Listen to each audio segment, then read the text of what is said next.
el tema compromisos ético-morales relacionados con la conducta sexual. Este es un tema que ha sido extraído del libro Encuentro con la paz y la salud.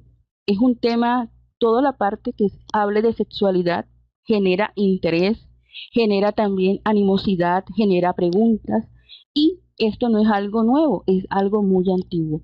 Allan Kardec hace 161 años, la próxima semana, hizo las mismas preguntas a los espíritus superiores. En la pregunta 200, la cual encontramos en la pluralidad de las existencias, nos dice, ¿los espíritus tienen sexo? Y le contestan los hermanos superiores, como vosotros lo entendéis, no, porque los sexos dependen de la organización. Entre los espíritus hay amor y simpatía, pero basados en la similitud de los sentimientos. Esta definición es clave, porque realmente las relaciones que nosotros establecemos son basadas precisamente en esa afinidad, en esos sentimientos. Y cuando hablamos de relaciones, no solamente son las de amor y simpatía, también son las de antipatía. Toda la parte de la vida sexual, Juana de Ángelis nos dice de que empieza en los periodos más lejanos del proceso antropológico, es decir, cuando somos animales, aunque pasamos por los estados minerales, plantas, realmente cuando llegamos al estado animal es cuando la parte sexuada de la vida sexuada comienza a explotar, a generarse de una manera más visible a través del instinto de reproducción que se instala primero en forma primitiva en las manifestaciones vivas de la naturaleza. Vemos en la imagen del lado derecho el león con la leona en una actitud de afabilidad, de amor, de cariño, y vemos del lado izquierdo a una pareja de seres humanos, digamos que con la misma afabilidad y cariño, expresándose sus sentimientos.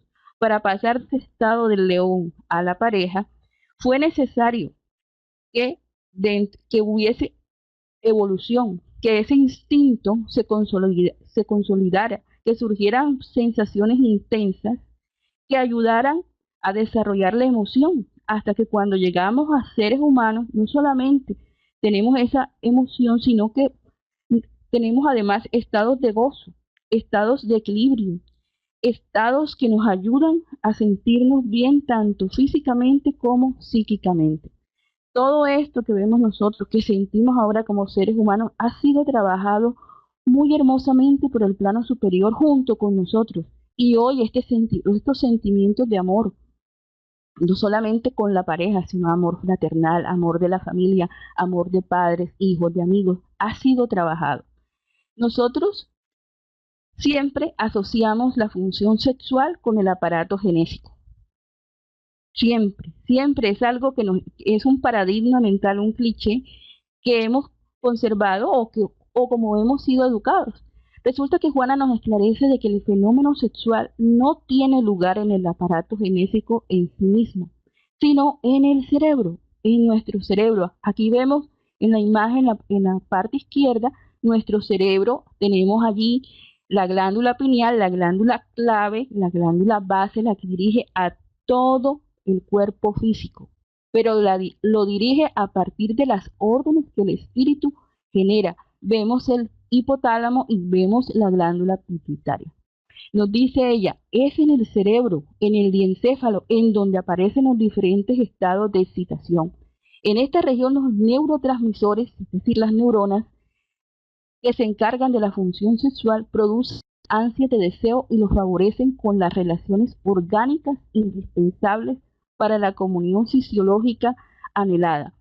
En la imagen de la derecha observamos el color lila. El color lila es el diencéfalo, el cual está compuesto por dos partes, el tálamo y el hipotálamo. Más exactamente es en el hipotálamo en donde todas estas expresiones orgánicas se manifiestan, no solamente las expresiones de ansiedad y deseo, sino también las de repulsión y de molestia. Entonces nos dice que el hipotálamo es la parte del diencéfalo situado debajo del tálamo, tal como lo vimos anteriormente, y es la fuente de por lo menos 9 hormonas. Vamos a nombrar una muy específica, la luliverina.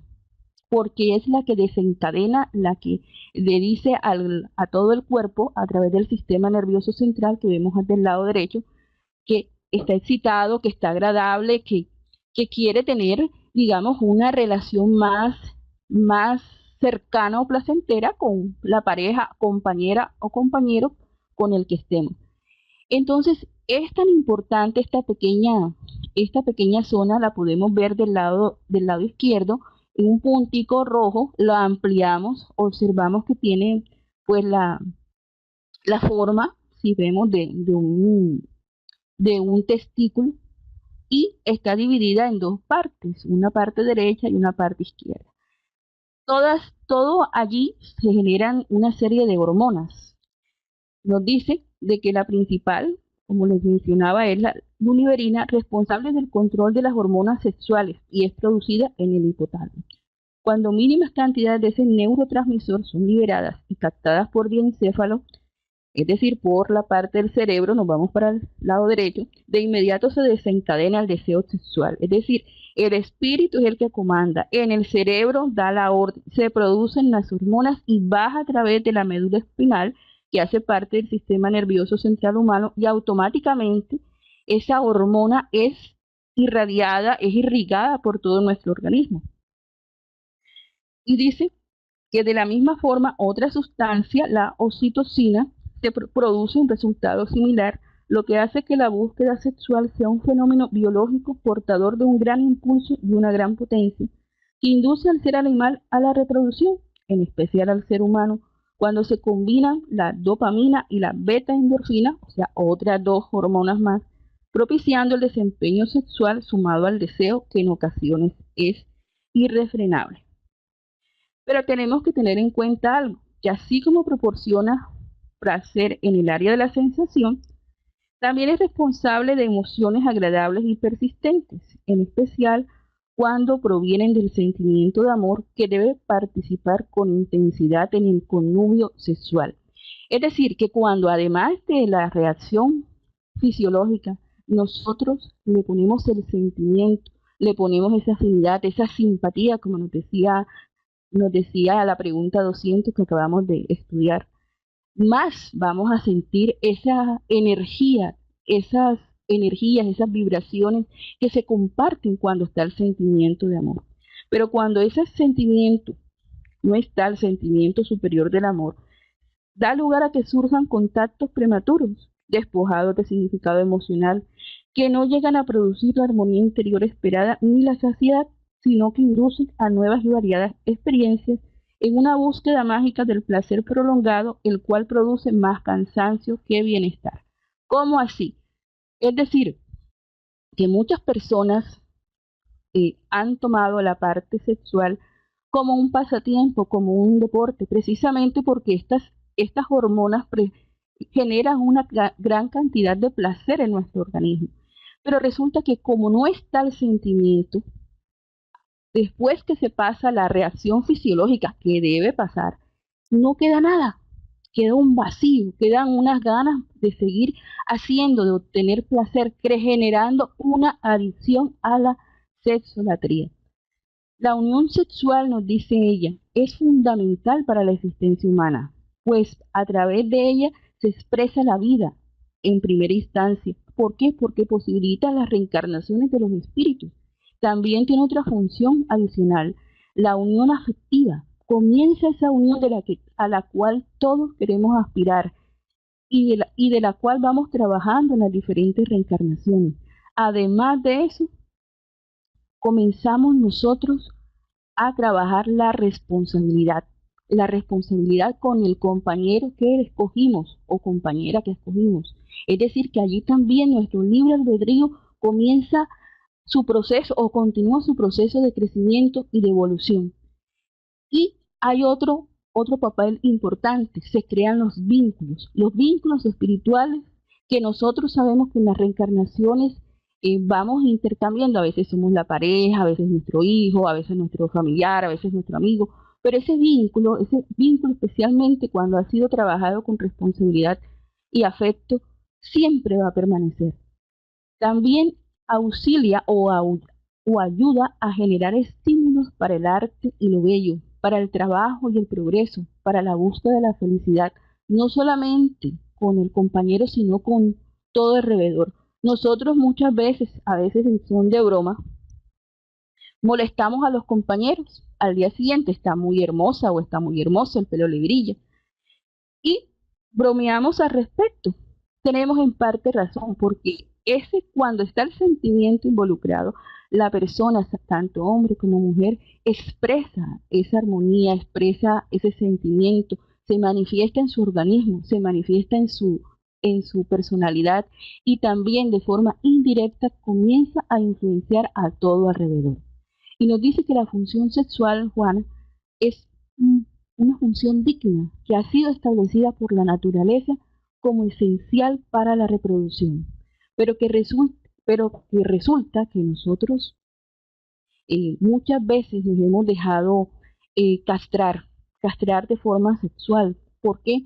Porque hemos malentendido su función y nos hemos aferrado a atavismos religiosos que sencillamente dicen, solamente el sexo tiene una finalidad procreadora.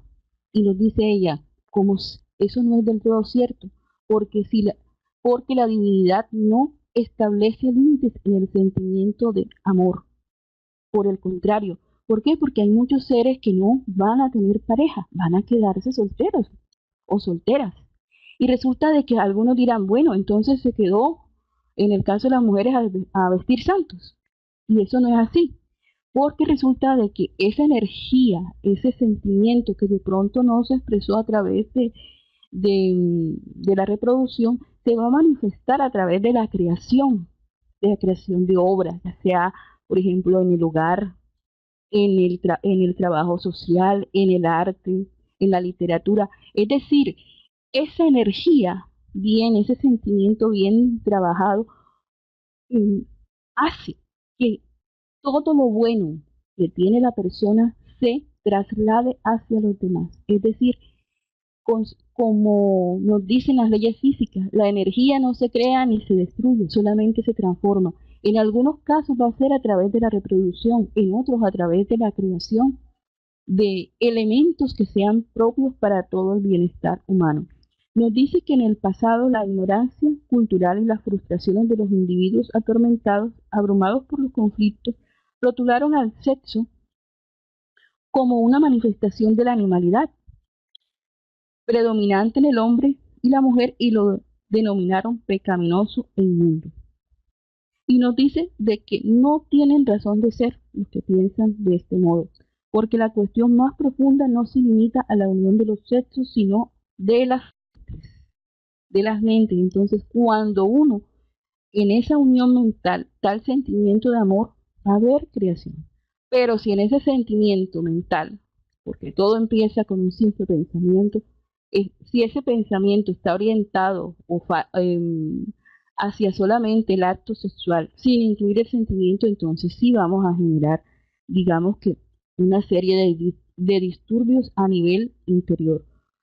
En la condición de mecanismo sublime para la generación de la vida, cuando su función se halla perturbada o no es reconocida como parte integrante de la existencia, propicia conflictos y trastornos neuróticos de uso prolongado, que son además la causa de desdicha para una considerable cantidad de individuos dentro de la inmensa masa humana. Es un mecanismo para la generación de vida. Y nosotros muchas veces nos hemos perturbado o y no nos hemos dado cuenta. La idea es que nosotros toda esta parte sexual la entendamos, comprendamos que es un mecanismo, otra herramienta que nos da la divinidad para ser mejores espíritus. Resulta de que nosotros, una de las grandes inconvenientes que ha habido es precisamente la explicación que hay en por ejemplo, en la Génesis cristiana, en donde muchas veces la historia de la primera pareja, Adán y Eva, generó, ¿se acuerdan?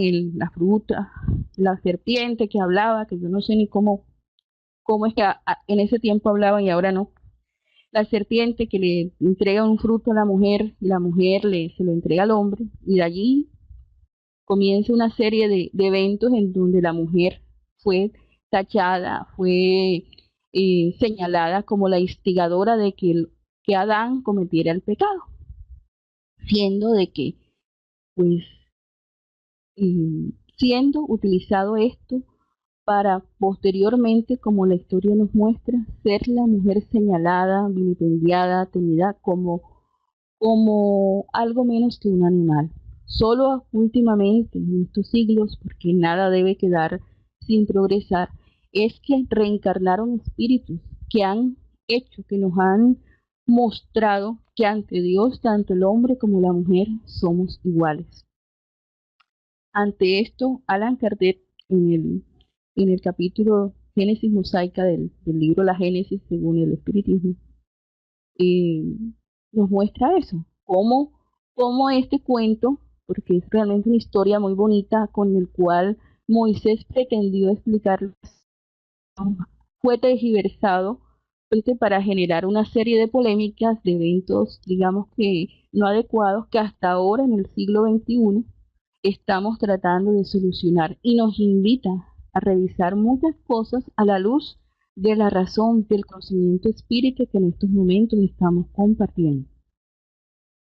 Las relaciones sexuales saludables favorecen el equilibrio emocional entre el ego y el self. El ego es esa parte todavía, digámoslo de una manera sencilla, oscura. Esa parte que nosotros tenemos, esa parte de imperfecciones que necesitamos transformar. Y el self es el espíritu, habiendo cogido toda esa parte oscura y transformada en luz.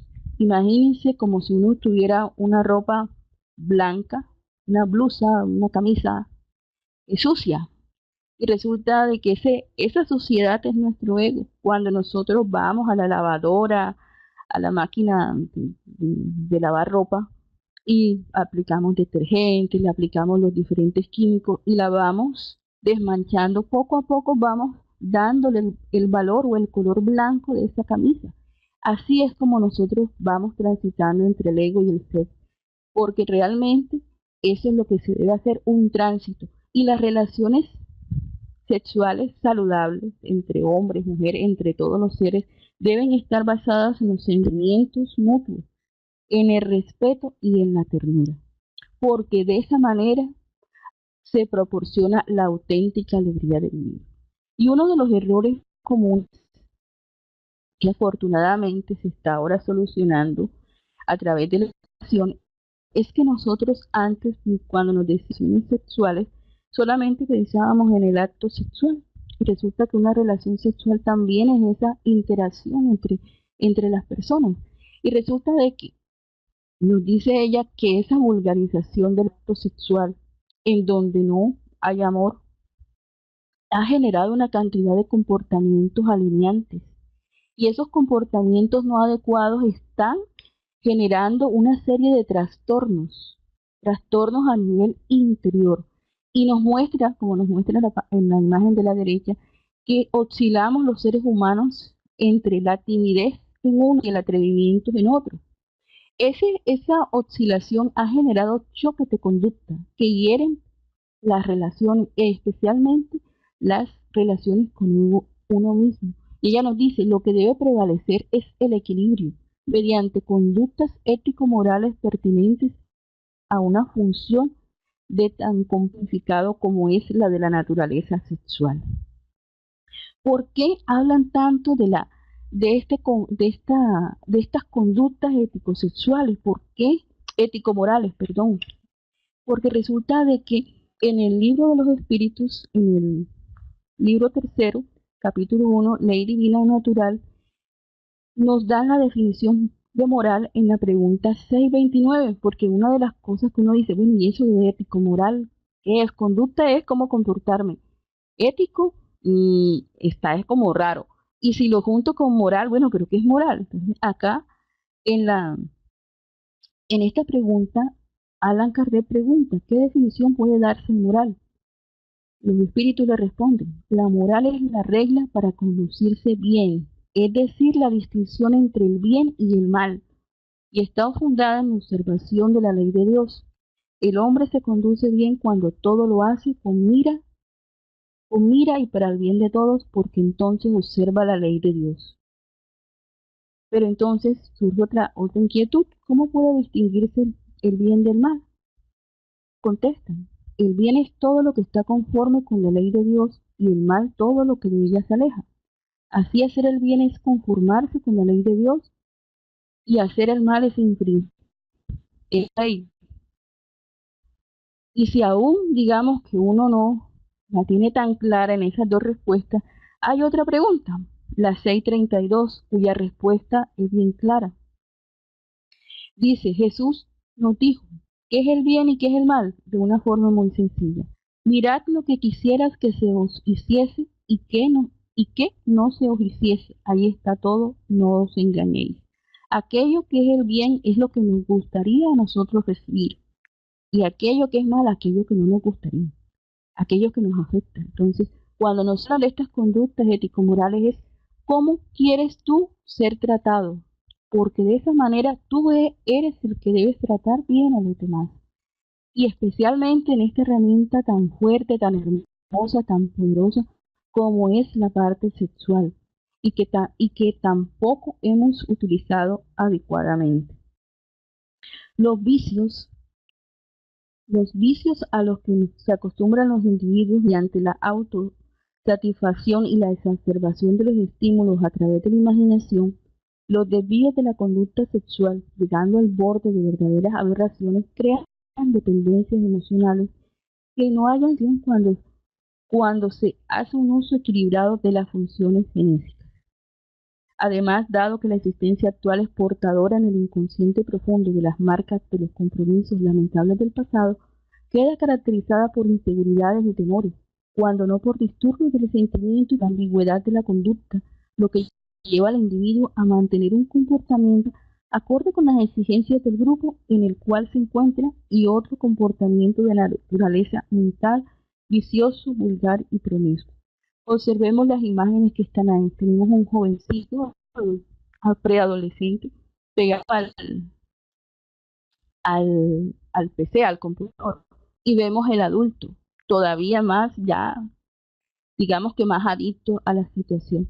Hemos cogido estas herramientas electrónicas que fueron dadas para mejorar la calidad de vida del ser humano. En estos momentos las estamos utilizando muchas veces de manera inadecuada. Entonces tenemos un niño que de pronto no ha sido educado adecuadamente en la parte sexual por sus padres, porque esa es otra cosa que hay que tener presente. En los niños y en los adolescentes, a pesar que en los colegios y en las escuelas hay una clase que se llama orientación sexual, es en el hogar, en donde a través del diálogo fraterno, sincero, directo, sin tapujos muchas veces, es que se van, digamos que esas preguntas que se tienen a esa edad solucionando con nuestros padres. No hay que ponerse colorado, ni rojo, ni nada por el estilo. Es mejor que los chicos, las niñas y los niños jóvenes eh, sepan las cosas de parte de uno, porque estamos generando viciosos, una nueva generación de viciosos, que ya traen, como nos dice aquí abajo, de reencarnaciones anteriores, problemas en su inconsciente profundo en estas áreas. Tienen inseguridades, temores, y muchas veces, con tal de ser aceptados en el grupo social al cual pertenece, se ponen una máscara de hacer lo que la gente, digamos, quiere ver en nosotros, pero por dentro no es así, estamos mal. Entonces, ¿qué pasa? Se van generando esas inseguridades, esos temores, y en vez de encontrar una salud a nivel mental y espiritual, vamos generando muchos más conflictos, muchos más problemas. Juana nos dice que, y los espíritus, no solamente Juana de Ángeles, también muchos hermanos, por ejemplo, Manuel Filomeno de Miranda, en Sexo y Obsesión, de que los paisajes mentales que son mejor captados por nuestros hermanos espirituales están presentando en estos momentos en toda la humanidad una abundancia de imágenes groseras y dañinas para el pudor. Imagínese uno que, digamos que a veces uno ve o le mandan por internet en esas cadenas o ha visto esas revistas pornográficas, algunas imágenes que uno, por lo menos uno como mujer se siente agredido, molesto. ¿Cómo será un hermano superior, un hermano espiritual, cuando sí puede ver realmente lo que pensamos? Entonces, ¿qué está sucediendo? De que se están generando una serie de problemas, de anomalías, y resulta que las personas, en vez de buscar la solución, se están enredando todavía más. ¿Por qué? Porque muchas veces algunos no quieren aceptar que están enfermos y lo que hacen es buscar personas con gustos similares, como nos decía nuevamente la pregunta 200, con que haya simpatía. Y van a estos sitios, por ejemplo, los moteles, los lupanares, incluso no solamente sitios físicos, sino sitios virtuales. Por ejemplo, se citan en internet, en ciertos chats, en ciertas cosas, se comparten imágenes. ¿Y qué pasa? De que van generando mucha insatisfacción emocional, muchos desatinos y van generando daños psicológicos que son de carácter irreversible de pronto en esta vida, pero en vidas posteriores van a tener que entrar a solucionarlo de pronto de una manera mucho más dura. Nos dice que nosotros como espíritus acumulamos en nuestro interior los, lo que hemos ganado en cada reencarnación. Y normalmente nos comportamos en estos momentos con los hábitos que hemos acoplado. Sin embargo, a pesar de que experimentamos aquello a lo cual estamos, es necesario que busquemos aprender nuevas cosas, aprender nuevas experiencias, especialmente aquellas enfocadas a mejorar nuestra salud física, moral y mental y la emocional. Y la función sexual aquí es muy importante. Es necesario que nosotros nos demos la oportunidad de aprender, de no tenerle miedo a aprender, de intentar nuevas cosas, como todo, especialmente en las cosas orientadas al bien. Cuando empezamos, nos cuesta, nos cuesta, pero la idea es la perseverancia, el mantenernos, especialmente en estas cuestiones de trabajo espírita que nos auxilian mucho, precisamente porque nos amplían la visión. Y nos dice de que en estos momentos hay un relajamiento de los valores éticos morales. Ese relajamiento y muchas herramientas han hecho que la imaginación exa- se amplíe, se- digamos que ponga su meta en una serie de placeres agotadores, y no solamente de placeres físicos, sino virtuales, placeres que son muchas veces muy vulgares, pero que en ningún momento dan satisfacción, no dan calma. Y uno de los principales daños que nos muestra aquí es la pornografía, con todos sus derivados, que ha generado muchos daños, tanto en los hombres como en las mujeres.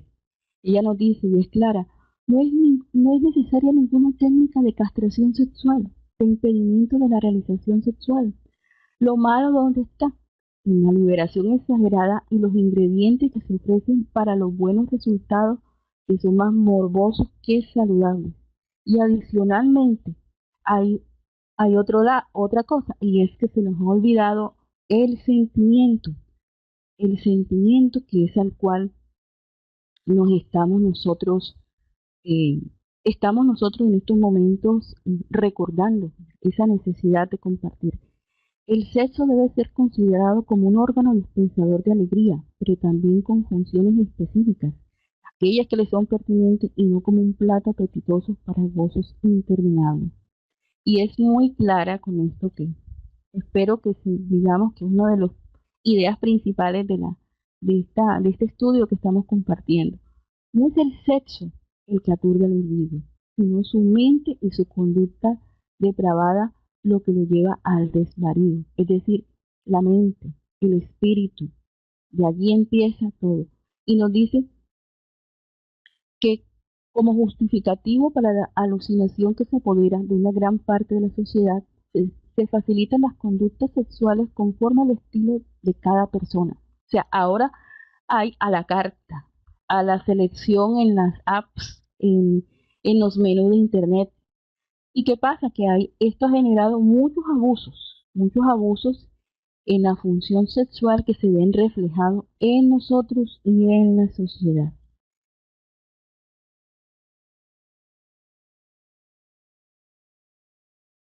Nos dice ella, y es bien clara. Todo aquello que violenta de forma física, moral o espiritual a la naturaleza en sí misma, en sus edificaciones y su presentación, en sus finalidades orgánicas, se transforma en un motivo de desorden que afecta al ser humano de manera significativa. El sexo ha sido colocado al servicio de la vida y no la vida para servirlo. El desorden al cual ella está hablando es el desorden a nivel espiritual. Ese desorden al cual nos están llamando en estos momentos a tomar las riendas de nuestro destino y poner orden en nuestras casas mentales y en nuestras casas espirituales. Y nos recuerdan, el sexo es para el servicio de la vida, no la vida en función del sexo. Como seres humanos, como seres humanos tenemos inteligencia y tenemos conciencia.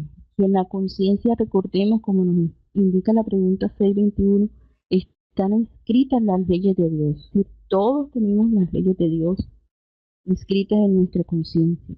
Nosotros, como seres humanos, como los seres inteligentes de la creación, disponemos de mecanismos para nuestro trayecto evolutivo a través de la razón, empleándola para la vivencia equilibrada de las funciones de todos los órganos en lugar de la exaltación y la preferencia de uno de ellos en detrimento de los demás.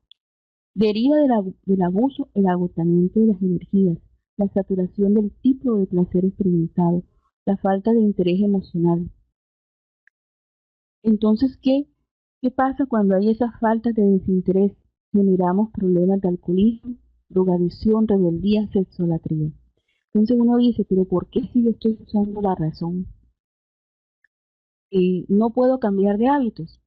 Resulta que en el mismo libro de los espíritus hay una pregunta que es la 75A, la cual invito a que lo lean, y es ¿por qué la razón no es inalienable? Es decir, ¿por qué no siempre atina? ¿Por qué no siempre es la correcta?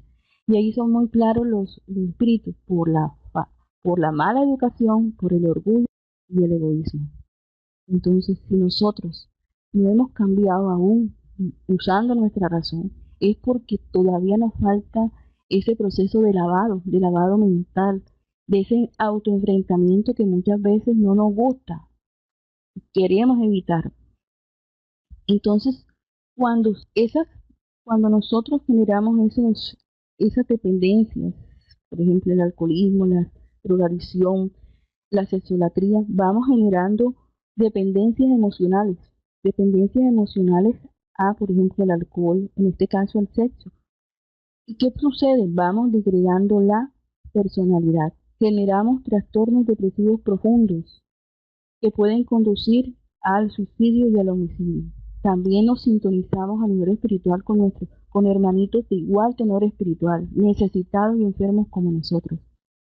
Y resulta de que la idea es todo lo contrario, tener una buena sintonía con hermanos en mejores condiciones nuestras. Entonces, ¿qué sucede? Para poder hacer ese cambio interior hay que tomar nuestra vida con nuestras manos, con mucha responsabilidad, con mucha fuerza de voluntad. La vida, dice ella, es abundante en objetivos elevados, pero nos toca a nosotros como espíritus organizarnos, y esa organización comienza a través del conocimiento a sí mismo, como nos dice San Agustín en la famosa pregunta 919A, en donde es necesario precisamente conocernos a nosotros mismos para saber, para poner el orden de nuestra vida, para poder darle claridad a nuestro lado oscuro, nuestra sombra, para tener discernimiento, para saber cómo elegir. Y nos dice que cada vez que el ser se limita a un tipo de conducta y se desvincula de la complejidad de las finalidades que producen salud emocional y mental, experimenta inquietud íntima e insatisfacción por más que se obstine en su propósito, y en ocasiones, de manera fanática, busca eludirse del problema en que se debate. Y aquí vamos a tocar un punto, nos dice ella, ¿se acuerdan lo que vimos al principio de las hormonas y todo esto? Nos dice ella que en ese sentido, cuando se presentan conflictos entre la polaridad física y la psicológica, favoreciendo la afectividad homosexual, corresponde a los individuos la vivencia de la ética moral, dejándose inspirar por el amor auténtico y sublimado de los sentimientos. Cuando no se alcance esa meta, el afecto y el respeto deben constituir recursos valiosos para el compañerismo, evitando la promiscuidad, el comportamiento exótico y provocador que caracteriza el trastorno de la emoción, a la agresividad contra la sociedad, que finalmente no es responsable de los conflictos de cada ciudadano. Y vamos a tocar en esta diapositiva la parte homosexual. Resulta de que en lo que vimos del cerebro, en esa generación de hormonas, también hay una predisposición cuando está programado el espíritu, y en eso soy clara, cuando está programado para una prueba de este tipo, la prueba de la homosexualidad o del lesbianismo. A nivel físico hay una predisposición, pero dada por el espíritu. Y ella es clarita en esto. Cuando estemos, digamos que en esta parte de homosexualidad estemos sintonizados con eso, estemos programados, tenemos que saber vivir todavía mejor de forma ética y moral. Y aquí dice, subliminando los sentimientos. Una opción es no tener pareja. Es lo que dice el primer párrafo. Y transformando todas esas energías en favor de la humanidad. Sin embargo, también ella es directa y es práctica. A veces no se logra subliminar los sentimientos. Entonces buscan una pareja, se busca una pareja. Pero entonces, ¿qué es lo que debe prevalecer en esa pareja homosexual? Hombre, lo mismo que en toda pareja heterosexual, el afecto y el respeto. No debe haber desorden, no debe haber provocaciones, no debe haber agresividades. Al contrario, lo mismo que una pareja heterosexual.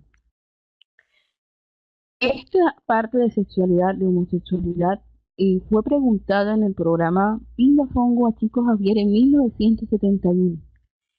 Y él dice que el homosexualismo, la bisexualidad o bisexualismo, como la asexualidad, lo mismo que la heterosexualidad, son condiciones del alma humana. Y es clarito, no deben ser interpretados como fenómenos espantosos, como fenómenos atacables por el ridículo de la humanidad. No, así como acontece la mayoría que disfruta de una sexualidad dicha normal, o sea, heterosexualidad, aquellos que son portadores de sentimientos de homosexualidad o bisexualidad son dignos de nuestro mayor respeto y consideramos que el comportamiento sexual de la humanidad sufrirá en el futuro revisiones muy grandes, porque nosotros vamos a catalogar desde el punto de vista de la ciencia todos aquellos que pueden cooperar en la procreación y aquellos que están en una condición de esterilidad. Y la criatura humana no es llamada solamente para la fecundidad física, sino también para la fecundidad espiritual, transmitiendo a nuestros hijos los valores del espíritu de los que seamos portadores. En 1971, las personas que sean mayores, estos temas eran tabú, se miraban muchas discrepancias, muchos conflictos. Y aquí es muy claro, y él lo que estaba repitiendo eran las palabras de Manuel, de su guía. Y es necesario respetar, pero también es necesario saber de que no solamente hay una fecundidad física, sino una fecundidad espiritual. Es decir, aquello que nosotros como seres espirituales que somos podamos crear en favor nuestro y en favor de la humanidad. Y dice, cuando el sentimiento del amor es interiorizado, después de haberlo elaborado con mucho esmero, se expande dignificante y enriquece con bendiciones todas las áreas del comportamiento humano, de modo que no solo se expresa con elevación en las relaciones espirituales. Vemos muchos hombres y mujeres que no tuvieron hijos, sean heterosexuales o homosexuales. No nos vamos a meter en su vida privada. Y sin embargo, con su trabajo han contribuido al bien de toda la humanidad. Es decir, esos sentimientos, esas energías fueron canalizadas en favor del prójimo. Juana también nos dice algo que nosotros como espíritas sabemos, pero que a nivel de la ONU, de la Organización Mundial de la Salud, nos recuerdan La homosexualidad no es de naturaleza patológica, tampoco es una imposición neurológica, sino por el contrario, nos dice de que algunos se encuentran caracterizados genéticamente por algunas neuronas de modo de que su producción, de modo que su cuerpo sea compatible con las herencias espirituales del pasado, que siempre son las grandes definidoras del presente y del futuro con las necesidades evolutivas. En el libro Constelación Familiar hay un capítulo dedicado a la educación sexual y lo quise traer a colación. Dice, cuando los padres noten comportamientos diferentes de los hijos, como por ejemplo preferencia de naturaleza homosexual, deben analizar con naturalidad el significado de ese acontecimiento, orientando al hijo o a la hija hacia comportamientos saludables con respecto a sí mismo y al grupo social, sin dejar que en ellos se instalen conflictos perfectamente evitables. Es bien feo un niño o una niña decir que es heterosexual cuando sabe él a nivel interior que es gay o lesbiana. ¿Por qué? Porque resulta que va a tener que ponerse toda la vida una máscara, un disfraz ante la sociedad y esa postura de esa máscara, de ese disfraz al que le va a hacer más daño es a él mismo. Entonces va a generar conflictos a nivel interior y se pueden sencillamente evitar. Dice, no hay que considerar las circunstancias como una desdicha o un castigo divino, como era normal en los reductos donde predominaba o aún permanece la desinformación. Y es clarito en esto, la otra idea para no olvidarnos. La problemática no es de naturaleza homo o heterosexual, sino moral, pues por encima de la elección sexual está la conducta de cada uno en la manera correcta de conducir la existencia. Clarito, no es sino moral. No podemos seguir acolitando la serie de desórdenes que nosotros con nuestro pensamiento muchas veces generamos. Nos dice que el espíritu progresa por polaridades masculina y femenina, poniendo en cada una de ellas marcas y va asumiendo esas polaridades dependiendo de la necesidad del progreso. Y es necesario que nosotros tengamos presente que esas marcas nos las hemos puesto nosotros mismos. Y nosotros, tanto las mujeres, tenemos un lado masculino, todas, así como los hombres siempre tienen un lado femenino. El lado masculino el lado femenino que se encuentra en los hombres se llama ánima. Y el lado masculino que se encuentra en las mujeres se llama ánimo. Y es necesario que ambos se desarrollen y lleguen a un equilibrio porque precisamente la armonía que como espíritus necesitamos para hacer nuestras vidas posteriores bien satisfactorias depende de ese equilibrio, de esa necesidad de, de centrarnos. Y nos dice, por ejemplo, en el libro Acción y Reacción, de una manera muy rápido, en el capítulo Anotaciones inoportunas, Silas, uno de los hermanos encargados de esclarecer al André Luis, nos dice que el sexo es en esencia la suma de las cualidades pasivas o activas del campo mental del ser.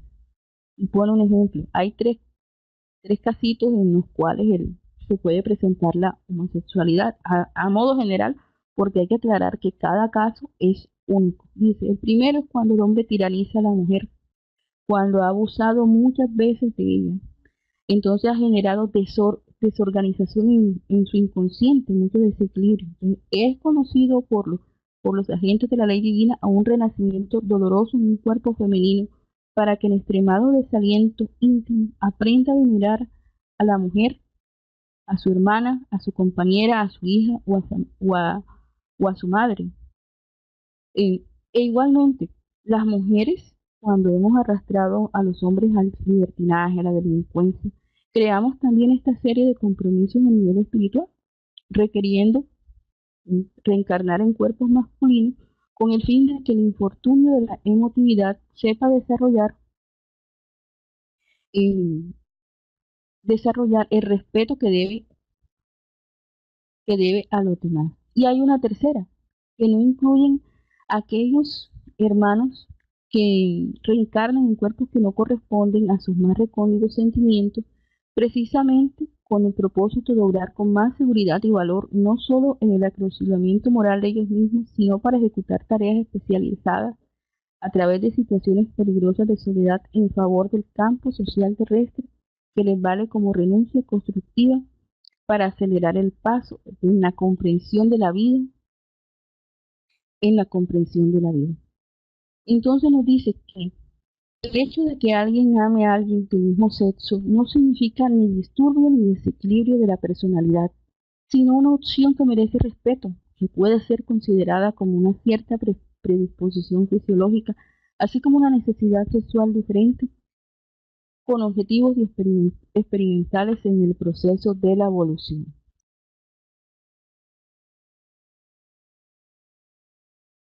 Nos dan dos conclusiones bien directas. La primera, el amor, mientras tanto, siempre será el que defina los rumbos a favor del ser humano en toda y cualquier situación en que éste se encuentre. Y esta conclusión va de la mano con la 6:32 que mencionamos anteriormente, que hace referencia a Juan 13:34. Os doy un mandamiento nuevo, que os améis los unos a los otros, que como yo os he amado, así os améis también vosotros los unos a los otros. Muchas gracias.